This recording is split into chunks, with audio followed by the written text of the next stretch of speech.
Es un gusto saludarles. Muy bienvenidos a esta sesión de relación.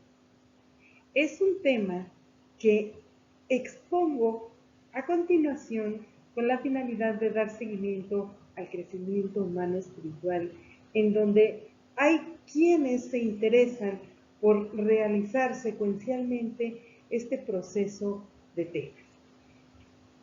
Este tema es parte de un módulo llamado Psicología del Desarrollo Humano Espiritual, cuyo fin es, una vez que completas un número determinado de 10 módulos, entonces, bueno, se te da una certificación por parte de la institución. En este momento, quiero decirte que soy Teresa de Jesús Raigosa, soy maestra en Desarrollo Humano. Y en este momento simplemente quiero abordar esta temática con la finalidad de encontrarnos en una experiencia relacional en donde tú vayas desde esta exposición al final, una vez que escuches las características del contenido, tú puedas ir a realizar una reflexión propia desde tus experiencias. Y con estas experiencias vas a ir obteniendo una serie de concientizaciones que a partir de estos contenidos te visualizarás de una manera diferente. En este momento, pues simplemente nos adentramos en el contenido y vamos a esta experiencia que nos lleva a tocar puntos neurálgicos de la experiencia de vida humana, de nuestras experiencias vividas a lo largo de nuestra historia. En este caminar vamos a iniciar precisamente a partir de darnos esa cuarta referencia que atañe al mundo afectivo y que con los padres, educadores, autoridad o con iguales a los que se percibe como superiores, vienen las relaciones asimétricas y con amigos, parejas, hermanos, compañeros. Estas relaciones son simétricas. Si yo empiezo a mencionar las características que tú acabas de ver enlistadas en esta lámina, vamos a llegar a cosas interesantes. ¿Qué es esta cuarta referencia? ¿De qué? Precisamente las relaciones interpersonales nos llevan por ese camino en el que vamos a desmembrar esas características que como seres humanos llegan a nosotros y que atañe a todo el mundo esta interacción. En la medida que tú tomas estas características, vives estas experiencias, caminas por estas encrucijadas, vas a darte cuenta que lo fundamental en la historia de cada ser humano viene a ser precisamente aquella en la que las relaciones personales y las relaciones interpersonales se interactúan. ¿Cuál es esa primera interacción en la que te vas a encontrar? Esa primera interacción no es otra que tus padres. Esas personas amorosas que participaron en el plan de salvación de la historia grandiosa de la creación, en donde Dios los convocó a ellos, a tus padres, para que ellos fueran los interventores de esta experiencia tuya. ¿Cuál? Tu existencia.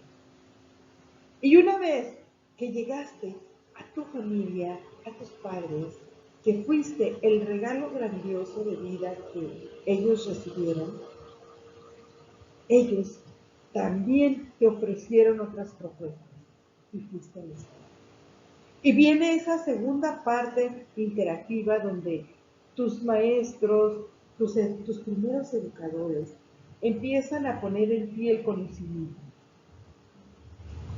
En la medida que tú avanzas, que tú creces, que tú te desarrollas, vas a darte cuenta cómo ese caminar, ese proceso, esas relaciones interpersonales primero con tus padres y luego con tus educadores, va a generar en ti una serie de conocimientos en donde vas a poseer un gran regalo, un cúmulo de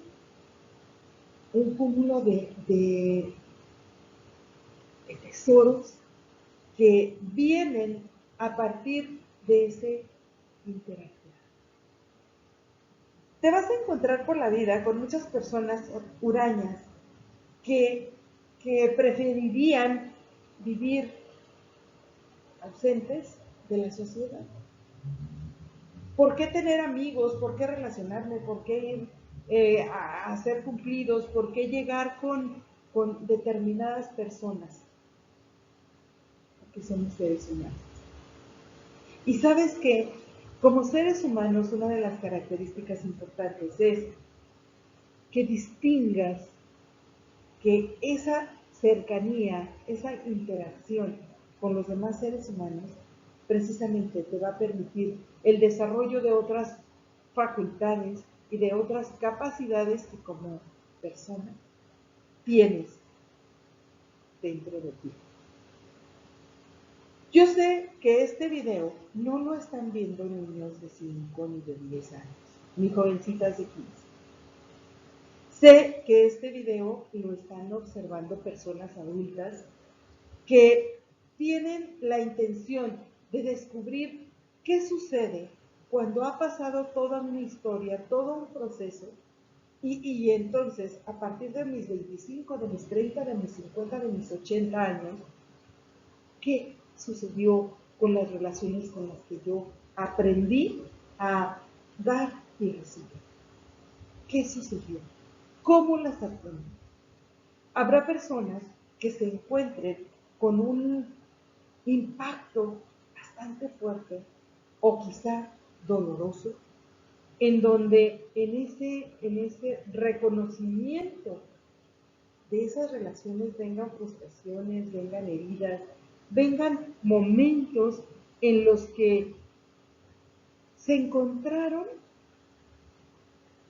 con una realidad fracturada porque fueron lastimados por malos entendidos en esas relaciones. Y más cuando esas relaciones pasan de los padres a los educadores y además estos dos con una vestimenta de autoridad.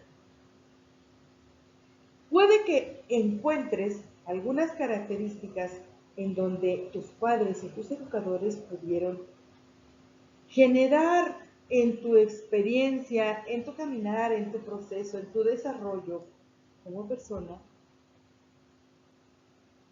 pudieron generar heridas a partir de esa otra vestimenta que ambos se colocaron, esa vestimenta de autoridad. Frente a una autoridad, los niños se frenan, se limitan, y cuando le hacen frente a la autoridad, pues a veces llevan la peor parte. ¿Cómo descubrir que estas características, que este proceso vivido en etapas iniciales de nuestra historia vienen a dar verdaderamente ese proceso de crecimiento? Iguales a los que percibe con los padres, con los educadores y vestidos de autoridad, son características iguales a las que perciben con superiores. hablando del campo de la vida consagrada. ¿Qué encuentras o qué encontramos en una persona revestida de autoridad como superior o como representante de una nueva familia a la que perteneces cuando eres parte de una congregación religiosa? Cuando vas a ese encuentro, a esa relación con esa persona vestida de autoridad o con esa persona que simplemente es mi superiora, tu superior, y que independientemente de ese revestirse de autoridades, también persona, creo que vale la pena enfrentar el diálogo, y enfrentar no es enfrentamiento. Enfrentar es ese momento en donde yo voy a ser capaz de entrar en un diálogo interactivo, permitiendo hablar y permitiéndome escuchar. Y en esa relación de diálogo es donde verdaderamente viene a darse esas relaciones. ¿Por qué? Porque vienen dando respuesta precisamente a esa percepción de encuentro, de visión con quienes vas caminando, con quienes has venido caminando, y ahora tienes a tu alcance, tienes como parte de relación a un superior.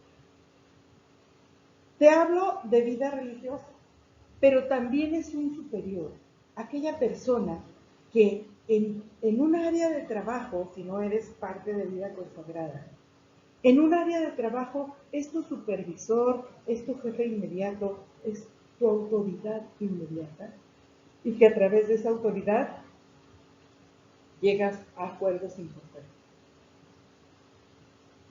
Vienen después de estas características las relaciones asimétricas. ¿Cuáles son esas? Las relaciones asimétricas son aquellas relaciones en las que vas a llegar a ese desarrollo con amigos con los que has venido interactuando porque los conociste en un espacio, no sé, en una fiesta, en la escuela, compañeros antiguos de algún nivel escolar, tu pareja o tus hermanas de comunidad cuando se trata de vida consagrada, tus hermanos de familia, tus compañeros de trabajo, tus compañeros de grupo. Esas son relaciones simétricas. Porque entramos en esa relación de iguales. Aquí ya no hay el superior, quien me manda a realizar acciones que apenas estoy aprendiendo a hacer, como sería mi mamá. O como sería mi maestra cuando me dice, allá en mis primeros años, cuando me decía, vas a hacer esta transcripción a mano para mejorar tu letra, para aprender a escribir. Y en aquellas ocasiones, esa figura de autoridad era esa relación asimétrica en donde, ¿por qué es asimétrica? Porque no somos iguales en niveles de autoridad, en niveles de conocimiento. Y entonces, mientras unos son mis padres, gestores de mi vida, mis educadores, que fueron los que pusieron a mi alcance el conocimiento, vienen a ser esa parte de autoridad. Entonces, ahí no hay una igualdad total. Mientras que en amigos, hermanos, pareja, compañeros de trabajo, hermanas de congregación, hablamos de un nivel compartir. Y vienen a ser estas las relaciones simétricas. Cuando yo me muevo por estas relaciones simétricas y sigo hablando de esta parte de relaciones a partir de esta que es mi historia o nuestra historia personal, vengo a ver aquí esa transformación de mi proceso. Y veo esa transformación de mi proceso a partir de ese caminar, de ese diálogo, de ese ir y venir por la vida, en donde precisamente mediante estas características vamos a ir a descubrir cómo vivo esa transformación. ¿De dónde me llega esa transformación o qué cambios genera en mi proceso? Cuando yo entro a mi historia personal con estas características de relaciones, vengo a distinguir que este proceso transformador se da a partir de ese casi siempre imposición directa y se da desde ese querer. Cuando yo quiero entrar en este plan de cambio, en esta transformación de mi proceso, casi siempre se presenta de modo directo con la capacidad de implicarnos en las relaciones. Es posible que tú que estás viendo en este momento esta presentación que estoy haciendo, digas que, bueno, eso no es tu propia experiencia y puede que tengas razón. Pero yo te invito a visualizar tu experiencia desde ese camino de historia. Regresa a tu película y visualiza ese caminar, visualiza eso que tú quieres llevar a cabo. Visualiza esa capacidad de implicarte en relaciones interpersonales a partir de una etapa determinada de tu historia. Revisa porque es probable que cuando eras niña o niño, eras una personita como muy tímida. Una personita que tenía dificultad para relacionarse con las personas adultas, porque dentro de algunas enseñanzas de respeto fue el respetar a los adultos, es hablarle de usted, no andar haciendo preguntas en momentos inoportunos, el entrar como en ese proceso o sea, yo me puedo relacionar con los de mi tamaño, con mis iguales, pero con personas adultas no me es fácil. ¿Por qué? ¿Qué enseñanzas recibí? ¿Dónde aprendí? ¿Quién me lo dijo? ¿Quién me dijo que esa parte tenía que realizarla con cierta distancia?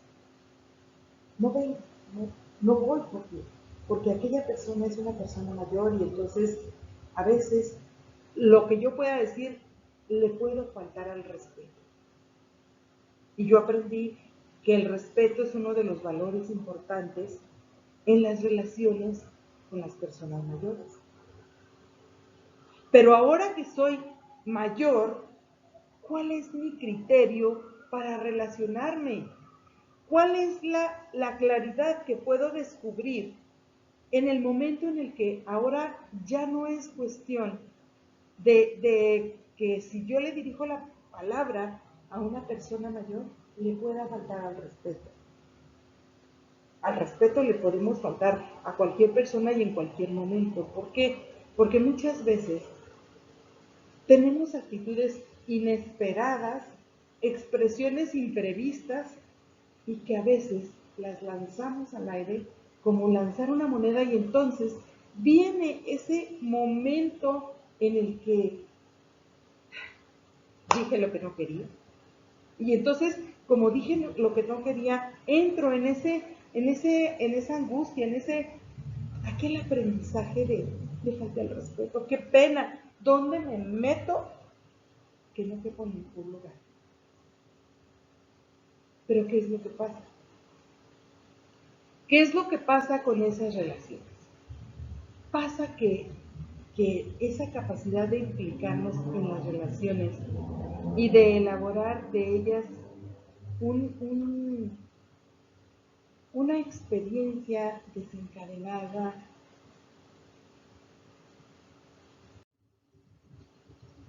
porque en ese desencadenar vienen cuestiones del corazón, cuestiones del corazón que nos jugamos lo mejor de nosotros mismos, que entramos en ese dinamismo de, es que yo quiero relacionarme con esta persona. ¿Por qué quiero relacionarme con esa persona? Porque me gusta sus criterios, su forma de pensar. Me gusta escuchar lo que comparte. Me gusta estar en un ambiente interactivo entre personas que hablan de temas interesantes. Y entonces poco a poco, no solamente entra como esa parte racional o intelectual, sino entra la parte afectiva, en donde viene ese jugarnos lo mejor y lo peor de nosotros mismos. Nos lo jugamos de corazón porque precisamente cuando entramos en este jugar lo de nosotros mismos, esas cuestiones del corazón, vienen precisamente a entrar en ese procedimiento, en ese proceso,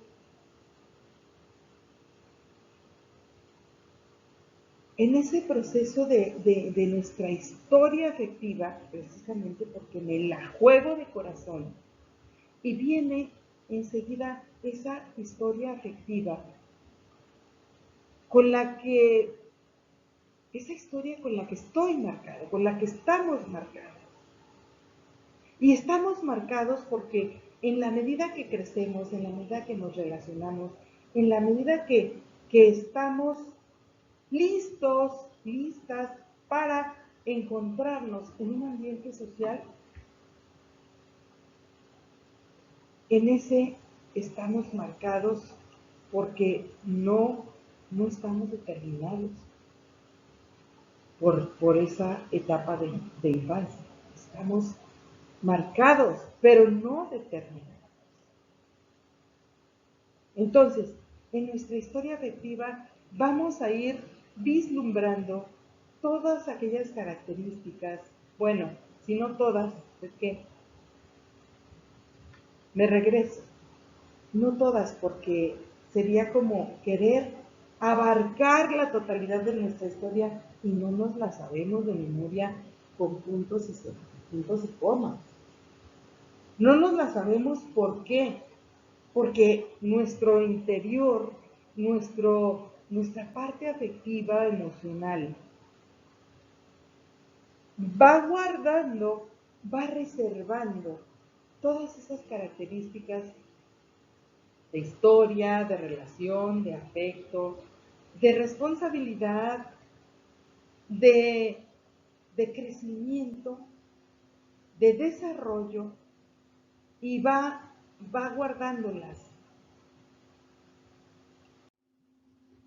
Y va guardándolas para que nosotras vayamos haciendo uso de ellas en la medida que vamos siendo conscientes de lo que implica esa relación, lo que implica ese aprendizaje nuevo. Lo que aprendí en mi etapa infantil, lo que aprendí en mi etapa de adolescente o de joven, esos aprendizajes van a ser los que nos lleven a darnos cuenta de ese regalo grandioso que es enamorarse, que no depende precisamente de la edad.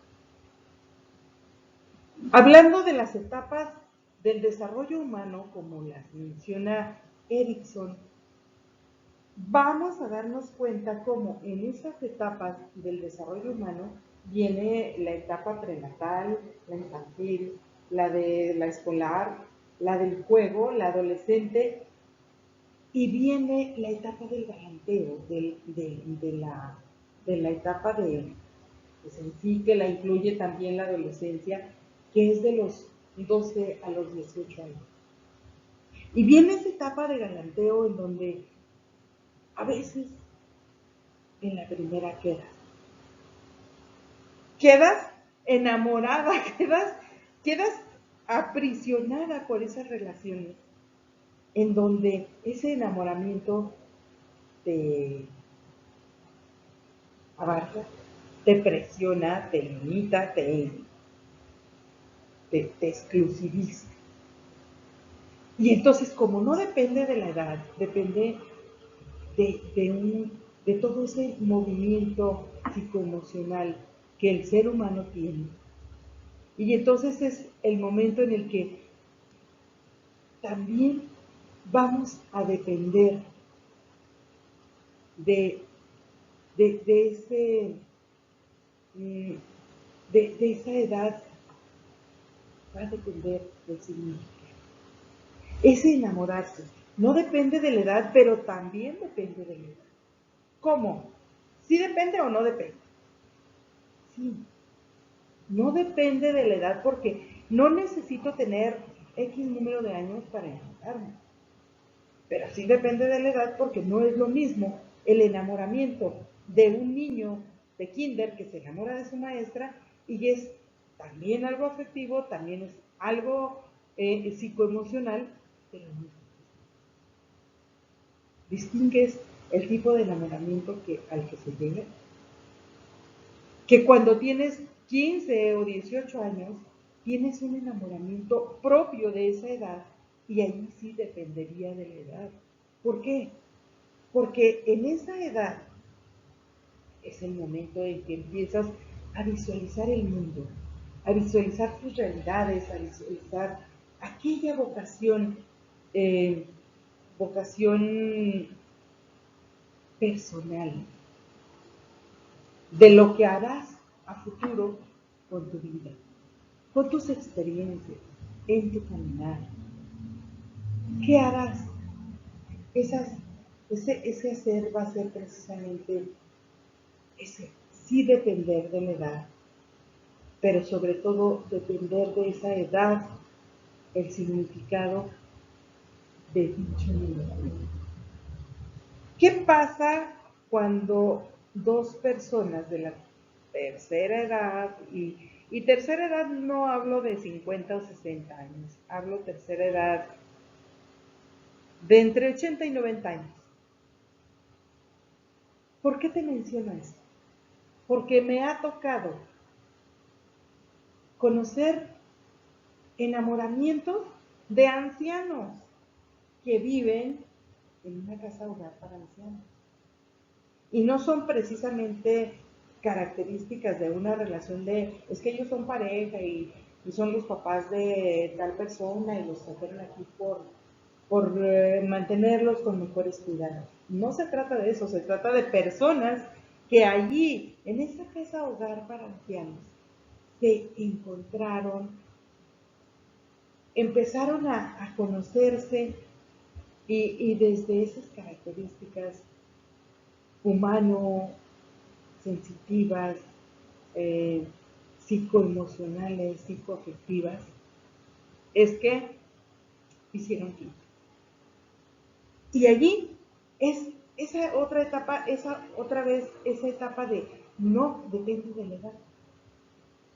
Pero al mismo tiempo es esa edad del significado que tiene el enamoramiento, y entonces si dos ancianos se enamoran como si fueran dos adolescentes, entonces viene esa etapa en la que te das cuenta cómo vas a reaccionar posiblemente en alguna circunstancia de este tipo.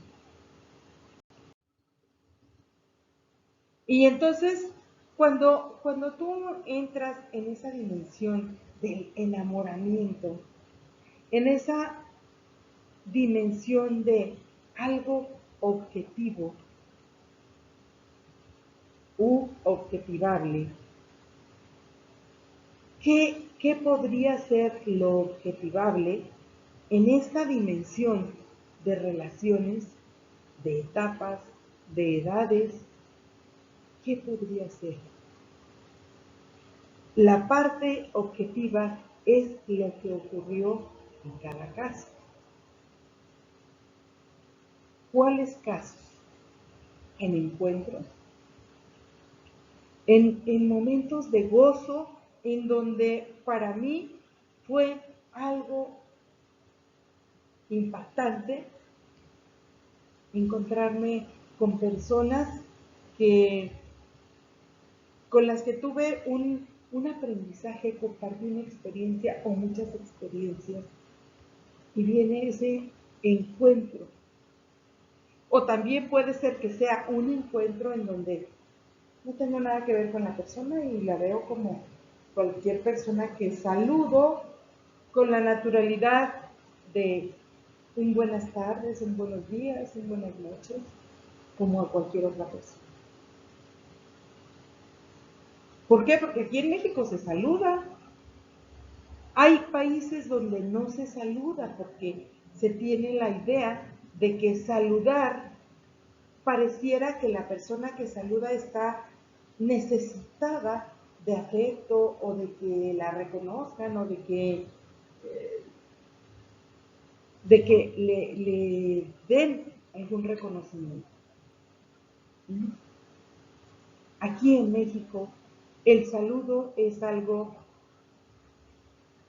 que está implicado en uno de los valores de la educación.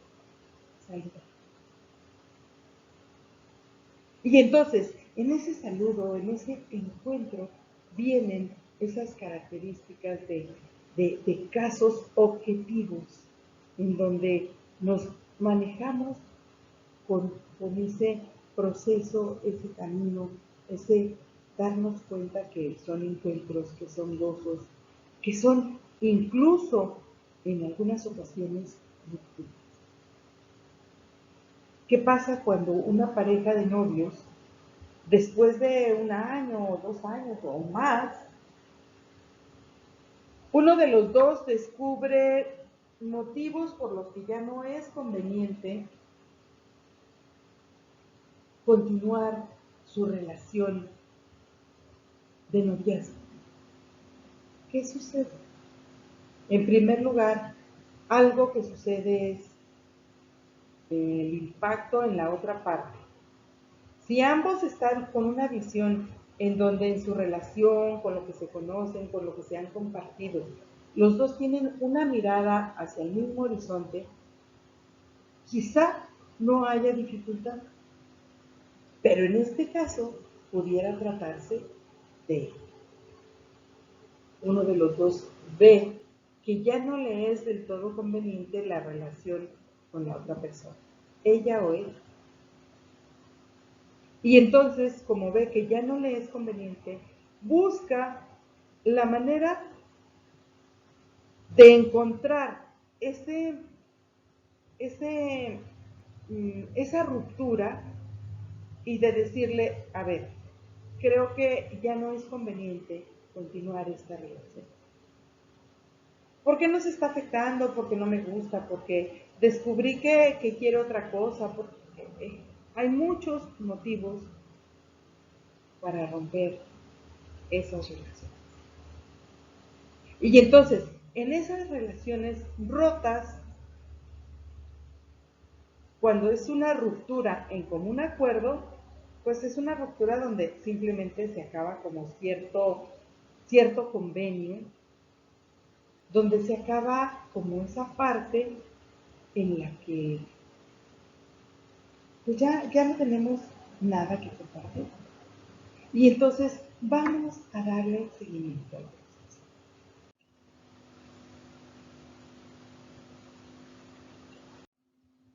Y por lo tanto, este, este proceso en el que vamos caminando nos lleva también a lo inobjetivable.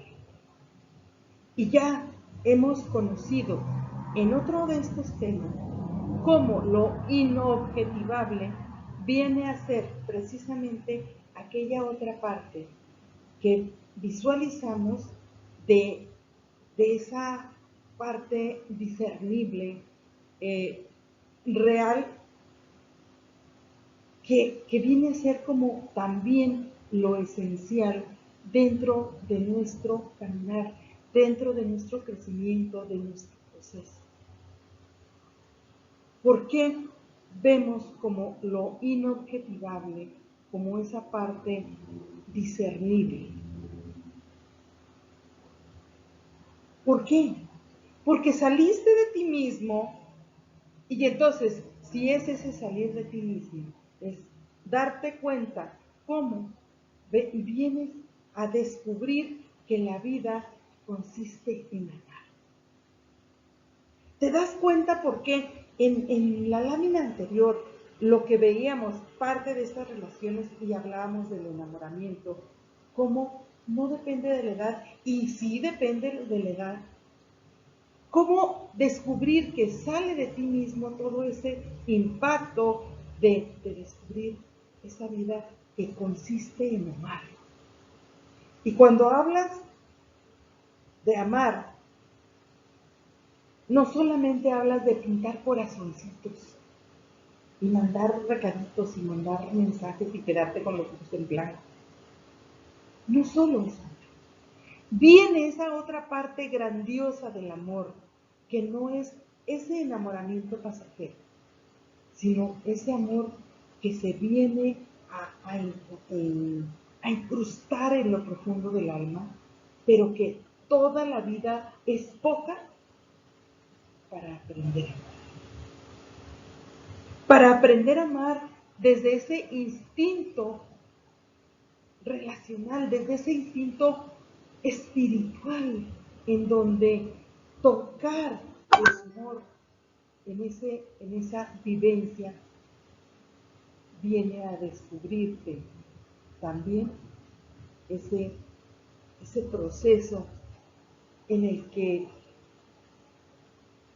el miedo al tú te limita, te impide.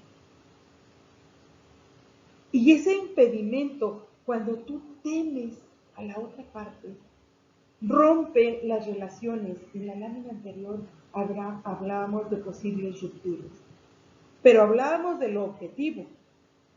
En esta segunda presentación, en esta segunda parte, venimos a ver lo inobjetivo o inobjetivable.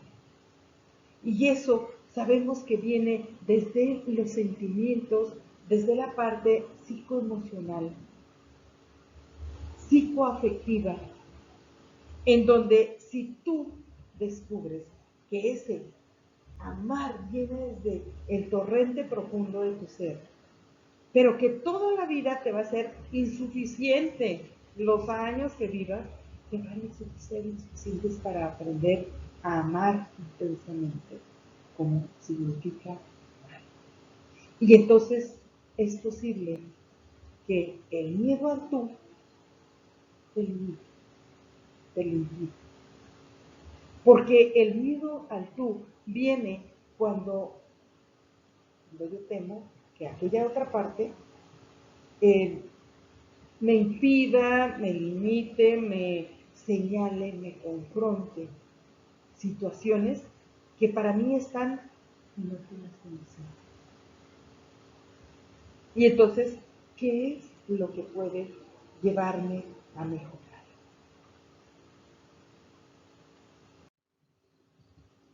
Pues en primer lugar, lo que puede llevarme a mejorar estas relaciones es seguir viendo desde esas características de lo inobjetivable la apropiación del tú, ese tú que nos amenaza, que es amenazante, perdón, perdón porque aquí escribí mal la palabra, pero es amenaza, amenazante, y ese amenazar viene, viene a de alguna forma liberar esa, eh, esa liberación que pasa por el binomio amor-sufrimiento. Y desde ese amor-sufrimiento viene a visualizarse esa amenaza en donde aquella persona que amo, aquella persona a la que amo, soy capaz de entregarle mi vida entera. Y también soy capaz de recibir su vida entera como venga. Y entonces es cuando viene esa parte inobjetivable que es como no precisamente visible. Hay algunas características que podemos ver reflejadas en la realidad, pero otras no son del todo visibles. Si yo te digo que en este momento me des aquí en la mano, así un poquito amor, ¿qué me vas a dar aquí? Que yo pueda ver. ¿Me vas a dar un objeto? ¿Me vas a dar un frasco? Es que está suavecito, el contenido es suavecito. Así ha de ser el amor. Discúlpame, pero ninguno de esos objetos es el amor. ¿Cómo lo puedo conocer yo aquí en mi mano? ¿Verdad que no? Por eso es inobjetivo. Yo puedo ver en la otra persona el cambio, expresiones de enojo, expresiones de amor, expresiones de alegría, expresiones de gozo. Pero veo expresiones, no puedo arrancarle un pedazo para mostrarlo. Lo más que puedo hacer es tomarle una foto y decir, mira, esta foto te la voy a enseñar cuando estés aquí en estas condiciones, te la voy a volver a enseñar. Eso es lo más que puedo hacer, sacar una fotografía. Pero hay otras cosas que ni siquiera fotografía porque son sensaciones y son esa parte. ¿Cómo me darías aquí en la mano, en la palma de la mano, ese binomio amor-sufrimiento? Tampoco es posible. Y tampoco es posible porque ese binomio de amor-sufrimiento me transfiere a todo un proceso de encuentros, a todo un proceso de vivencias y personas con las que yo fui aprendiendo el significado de este binomio.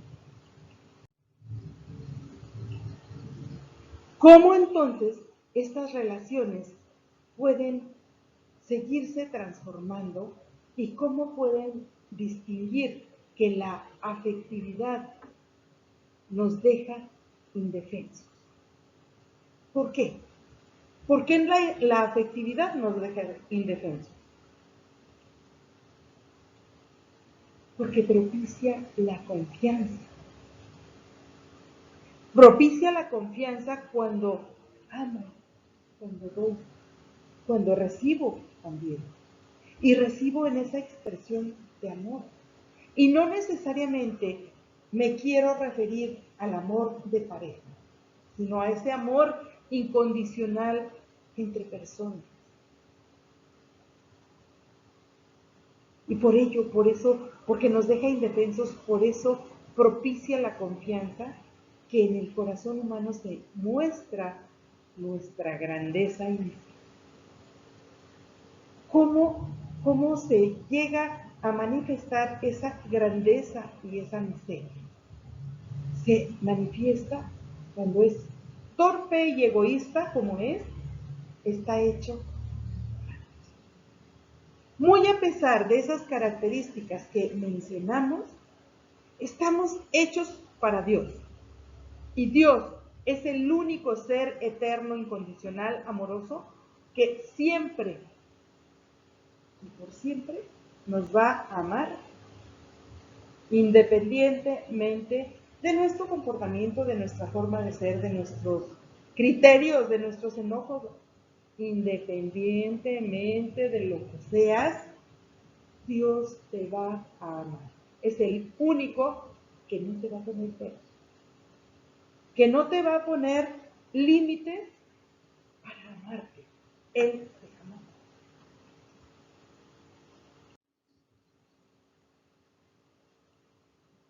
Y desde este amarte como eres, es importante que vayas visualizando ese testimonio y hagas ese recorrido retomando el camino por el que has venido. Retoma entonces tus vivencias, retoma aquellas experiencias que han venido a impulsarte para crecer. Quiero invitarte a que a través de esta brevísima guía de preguntas, visualices qué experiencias has vivido. Nuevamente, toma tu cuaderno, desanda el camino y visualiza momentos de relaciones interpersonales. Relaciones interpersonales en las que vas a darte cuenta quién es la persona con la que hiciste una relación interpersonal que te llevó a crecer. ¿Cómo fueron las relaciones interpersonales iniciales en tu vida con las que te relacionaste con tus padres, con tus maestros, con aquellas personas que fueron importantes en tu vida? ¿Cómo fueron? ¿Qué marcas dejó esa relación en la etapa de tu vida? ¿Cuál etapa? La que vivías en el momento de esa relación. Al desandar el camino y entrar en esa experiencia de relaciones, es retomarla, es encontrarte con tus propias vivencias y es distinguir que esa relación en la que te visualizas viene a dejar marcas.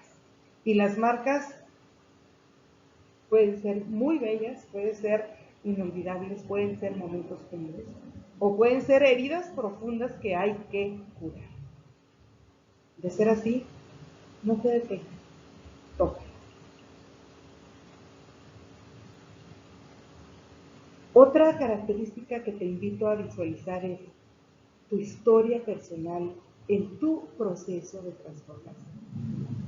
Independientemente de los años que tengas, este debe ser un momento impactante e importante en tu caminar, en tu presencia frente a esa realidad, a esa historia, a ese amor que Dios